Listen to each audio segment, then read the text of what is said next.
राधे राधे मित्रों, आप सभी का आपके चैनल में स्वागत है। आज की इस पावन कथा में यहाँ जानेंगे पुरुषोत्तम मास को भगवान श्री कृष्ण ने अपना नाम क्यों दिया, परमा एकादशी का महत्व क्या है और एक गरीब ब्राह्मण की प्रेरणादायक कथा। सच्ची भक्ति की शक्ति और अंत में एकादशी माता की दिव्य उत्पत्ति की अद्भुत कहानी।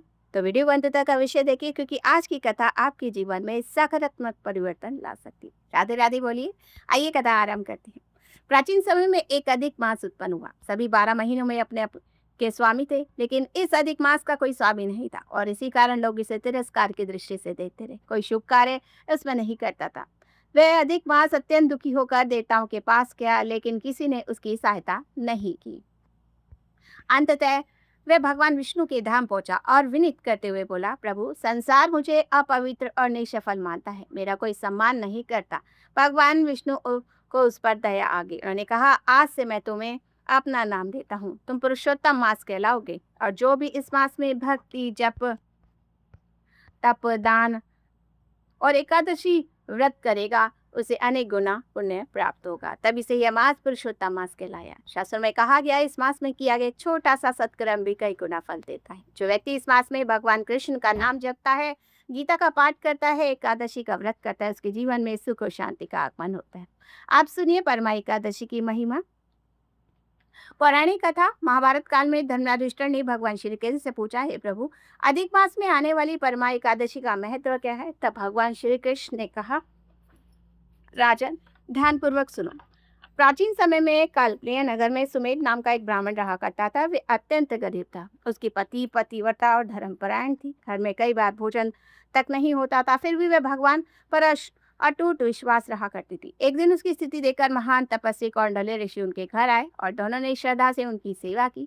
ऋषि उनकी भक्ति से प्रसन्न हुए और बोले, वत्स, तुम्हारी दरिद्रता समाप्त हो सकती है, तुम पुरुषोत्तम मास की परमा एकादशी का व्रत करो। ब्राह्मण और उसकी पत्नी ने पूरे नियम से व्रत किया।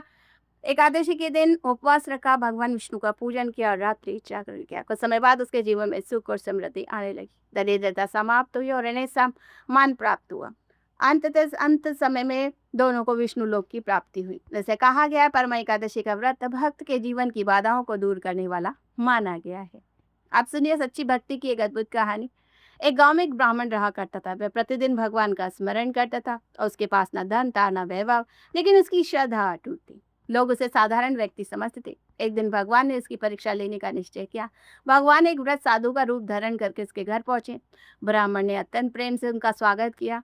उसने अपने पास उपलब्ध थोड़े से भोजन को भी भगवान को अर्पित कर दिया। उसकी निस्वार्थ सेवा देकर भगवान अत्यंत प्रसन्न हुए। तब भगवान ने अपने वास्तविक स्वरूप का उसे दर्शन दिया। ब्राह्मण की आंखें में जो है आंसू बहने लगे। भगवान बोले, मैं धन नहीं, भक्त का प्रेम देखता हूँ। ये कथा हमें सिखाती है, भगवान बाहरी दिखावे से नहीं बल्कि हृदय की सच्ची भावना से प्रसन्न होते हैं। अब सुनिए एकादशी माता की उत्पत्ति की दिव्य कथा। बहुत समय पहले मृणामय के भयंकर राक्षस था। उसने देवताओं को अत्यंत परेशान कर रखा था। देवता भगवान विष्णु की शरण में पहुंचे। भगवान विष्णु और मुरासुर के बीच बहुत भयंकर युद्ध हुआ। काफी समय तक चलता रहा। एक समय भगवान विश्राम करने के लिए गुफा में चले गए।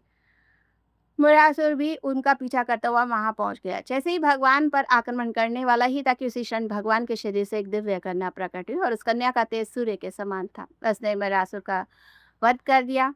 जब भगवान विष्णु आगे जागे तो उन्होंने दिव्य कन्या से प्रसन्न होकर कहा, तुमने देवताओं और संसार की रक्षा की है। भगवान ने उसे वरदान किया कि आज से तुम एकादशी ही देवी कहलाओगी। जो भी इस व्रत को करेगा उसके पाप नष्ट होंगे और मोक्ष की प्राप्ति होगी। तभी से एकादशी का व्रत विशेष माना जाता है। तो मित्रों, पुरुषोत्तम मास परमा एकादशी हमें शिक्षा देती है कि भगवान कभी अपने भक्तों को निराश नहीं करते। सच्ची श्रद्धा से किया गया व्रत अवश्य फल देता है।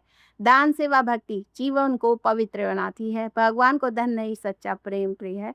यदि आप भी भगवान श्री कृष्ण और श्री हरि विष्णु की कृपा प्राप्त करना चाहते हैं तो एक बार श्रद्धा से राधे राधे लिखिएगा। वीडियो पसंद आए तो लाइक कीजिएगा, चैनल को सब्सक्राइब कीजिएगा और बेल आइकन को अवश्य दबाइएगा। फिर मिलती हूँ अगली कथा, कहानियाँ और महत्वपूर्ण जानकारी के साथ। तब तक के लिए जय जय श्री राधे।